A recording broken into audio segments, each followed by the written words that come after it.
While the US has gone down the route of stealth with the FA-22, Britain and its European partners have gone for super maneuverability while creating their own advanced strike plane, the Eurofighter Typhoon. It can cruise at supersonic speeds, carry out complex maneuvers at high G-forces, and has the most sophisticated pilot interface ever created. My name is Craig Penrice. I'm the Eurofighter Typhoon project pilot. Craig Penrice is stationed at Preston Air Base in England, where he has been flight testing the Eurofighter. It's every fighter pilot's dream. I know that sounds very corny, but it's true. Cockpit that shows you, tells you everything that's happening in the world around you to allow you to be tactical. Thrust and maneuverability, carefree handling, all put together make it, a wondrous joy, fantastic airplane to fly. Many fighters like the F-15 and F-16 have been highly maneuverable, but only at subsonic speeds. What sets the Eurofighter apart is that it can pull off these kinds of moves while flying supersonic. When you aggressively maneuver this airplane, the roll rates that you generate are quite frankly startling. It really feels like you're on the outside of a washing machine being spun around.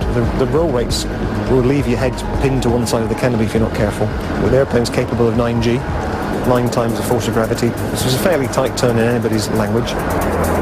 9G sort of currently recognised to be sort of physiologically a limiting factor. The F-15 and F-16 are also capable of pulling 9Gs, but only for a second or two. The Eurofighter is different. It can fly at 9Gs for extended periods, but in order for the pilots to stay conscious, they must wear a specially designed Typhoon G-suit. One of the drawbacks of all this agility and all this G is that it does weird things to your body. So through the years we've developed various G protection systems.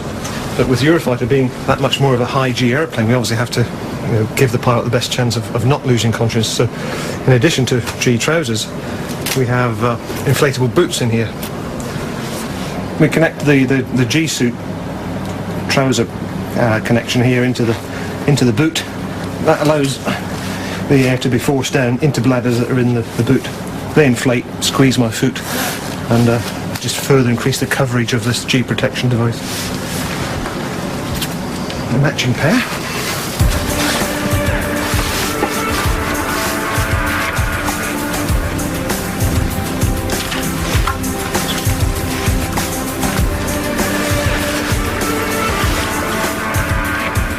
Zipping up, slightly unique, going from top to bottom, so that the zip doesn't slip down under the forces of gravity. It's already down there, keeping me in there.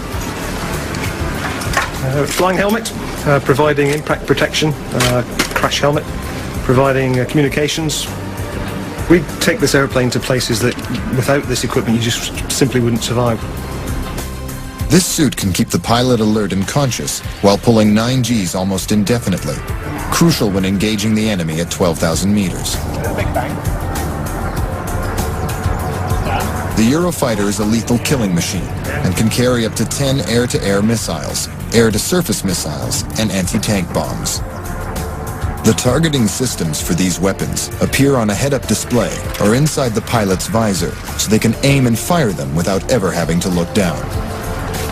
When you're in a dogfight with somebody, you really don't want to take your eyes off the guy you're fighting, because he can do something while you're not looking. So many fights have been lost in the past where somebody's looked inside the cockpit to check his height or his speed or his fuel, and looked back outside, and lo and behold, the bad guy's disappeared. We don't need to do that with our helmet. We can keep our eyes locked onto the bad guy and have in our immediate field of view all the information we need. It's a huge tactical advantage.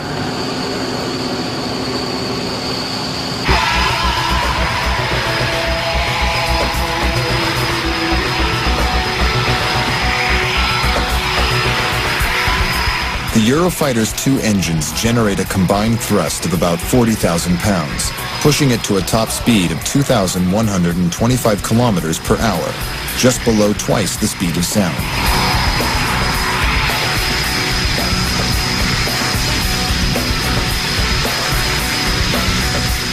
When you let the brakes off on the runway with full power, you're accelerating at 30 knots per second. That's about 35, 36 miles per hour every second.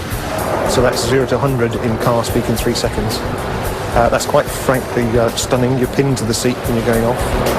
and it also means that you can be at 40,000 feet within a minute of takeoff, and only 5 miles down the road from the runway that you took off from. It's rocket ship territory there, really. This staggering acceleration gets the pilot to the fight fast. Translated into a fighting situation, basically for air-to-air, the plane that gets the highest, the quickest and fastest is going to have the best first shoot opportunity. So the higher I am and the faster I am, the greater range any given missile will have when it leaves my airplane. So I want to get as high and as fast as I can, as quick as I can. That's where excess thrust is always a bonus. Sight is life and speed is groovy. You can't fight what you can't see, and if you haven't got speed, you aren't going to defeat him either. The plane's afterburners can effortlessly push the plane through the sound barrier. Supersonic's just a number. Nothing happens. The controls don't reverse. It doesn't go all blurred. It doesn't shake. It just very smoothly slips through the speed of sound. No change in sound, no change in feel of the airplane. But you get there very, very quickly. We can accelerate from subsonic to supersonic in a heartbeat. Like the FA-22, the Eurofighter can maintain supersonic flight without its afterburners on, using supercruise, which not only saves fuel, but reduces the infrared signature of the plane, making it less susceptible to anti-aircraft fire. The Eurofighter is not stealthy. It has no need to be. It can fly its entire mission supersonically, and it is designed to fight its battles from a distance. No self-respecting fighter pilot in a real engagement wants to get into a dogfight, but it's an area that you must be prepared to go into if needs must. A real fighter pilot wants to be up there, get as high and as fast as he can, shoot first and run away bravely and home for tea and medals. But there will be situations where a close identity or getting into a dogfight is required.